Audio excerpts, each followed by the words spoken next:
September 12, 1972. A poor family had a boy born in the American state of Illinois. That was going to change the whole world. A child who has seen nothing except hunger and poverty. But this same child was to become the owner of a very powerful and evil company in the world. A company about which it can be confidently said that it has indeed created our modern world is not wrong. Today, it is the world's largest construction company, but most of you may have never even heard its name.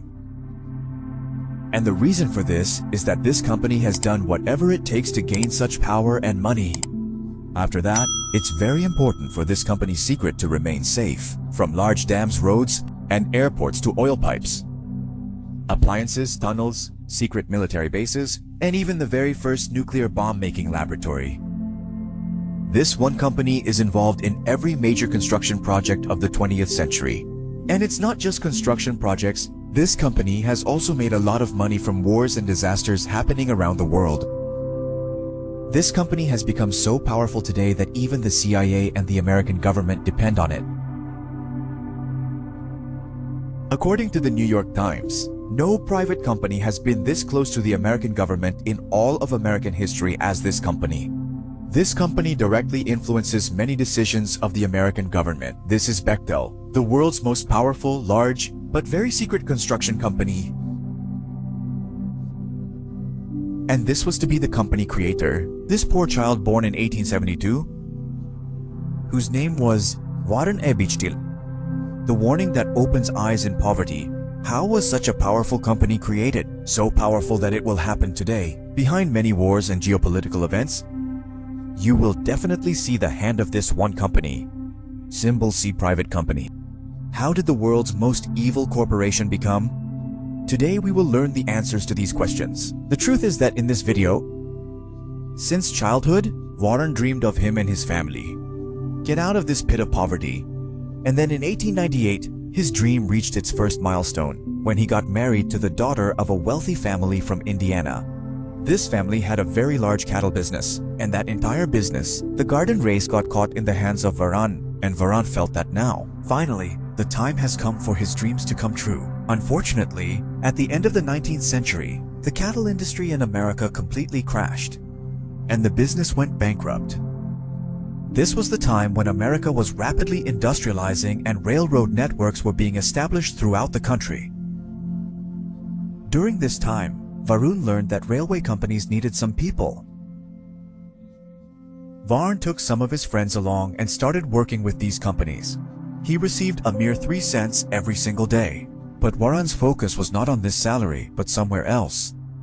He was working very diligently because he was enjoying this work a lot. He started to know more about construction than being an engineer.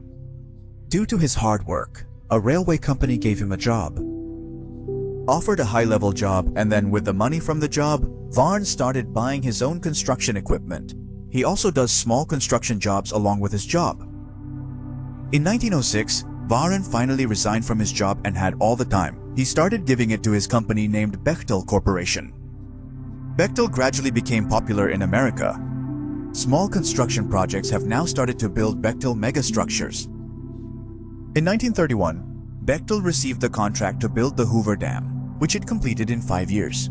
And then World War II began, during which Bechtel started building ships for the American military. During this World War, Bechtel saw another opportunity: nuclear power plants. In American leadership's view, there was only one way to end this world war, and that was the nuclear bomb. The American government contracted a nuclear lab, and then the first atomic bomb was prepared at the Los Alamos Nuclear Lab, built by Bechtel. Bechtel was no longer just a construction company. It had become much more powerful. It had penetrated the American government and CIA in a complete manner. You can gauge its extent by the fact that in 1961, a new CIA director was appointed, named John McCone. John McCone was a former employee of Bechtel, having worked there for 24 years, and he was best friends with the chairman of Bechtel at that time, Steve Bechtel. John McCone is the CIA director who had discussions with Fidel Castro in Cuba. The government played a major role in overthrowing and covering up the assassination of American President John F. Kennedy. This was the time when the Cold War was ongoing and the CIA was overthrowing different countries' governments. And whenever the governments of these poor countries were overthrown, the World Bank and IMF would go there for development, and they gaslit that they used to give contracts for development in these countries. Yes, this is Bechtel Corporation. In some years, Bechtel, the CIA, and the American government became so close that Bechtel was considered a secret wing of the CIA.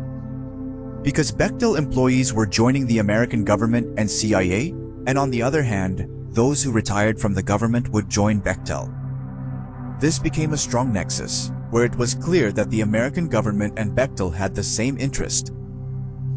The 1980s had arrived, and Bechtel was now operating at a global level.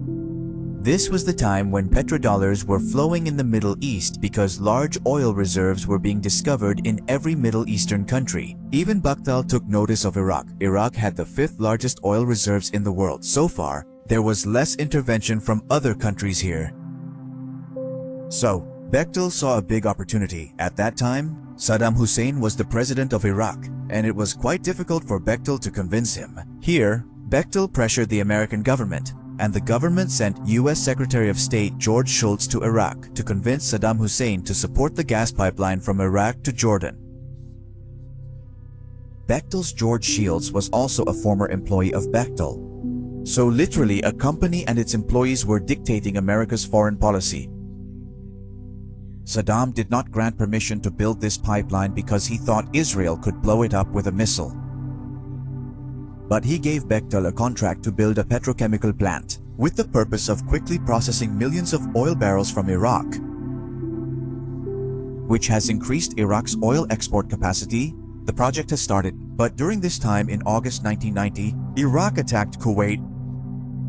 America supported Kuwait in this war, and pressure was put on Saddam Hussein to immediately stop this war.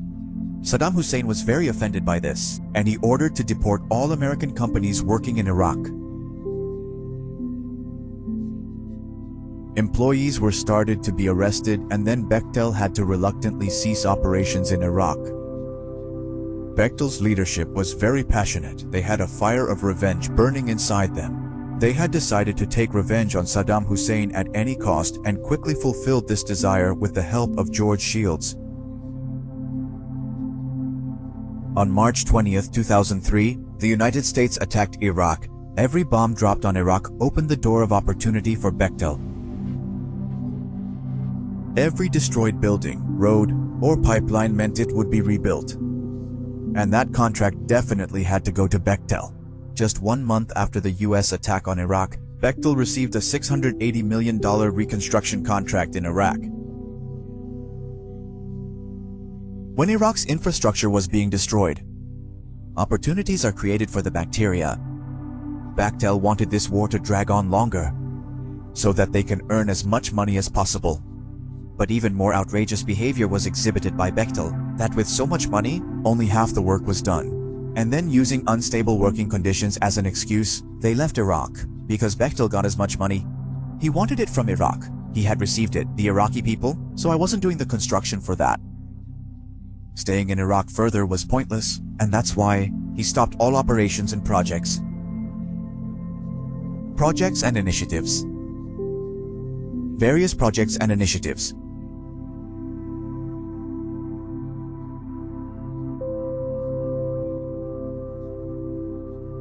The water supply could not reach people due to lack of funds for pipeline construction. In this case, the World Bank proposed that if the government cannot provide water supply to the people, he wants to give water distribution rights to private companies, so they can charge people to build these pipelines. Once again, Bechtel was awarded the contract to build the power supply in Cochabamba for $2.5 billion. Rumors spread in the city that Bechtel will install meters in farmers' fields, and charges will apply for water supply.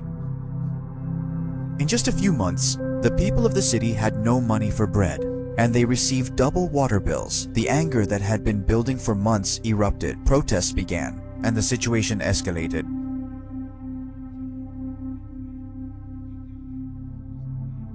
Told Bechtel to leave the country once again, bringing billions of dollars and leaving work incomplete. Bechtel got another chance from nature.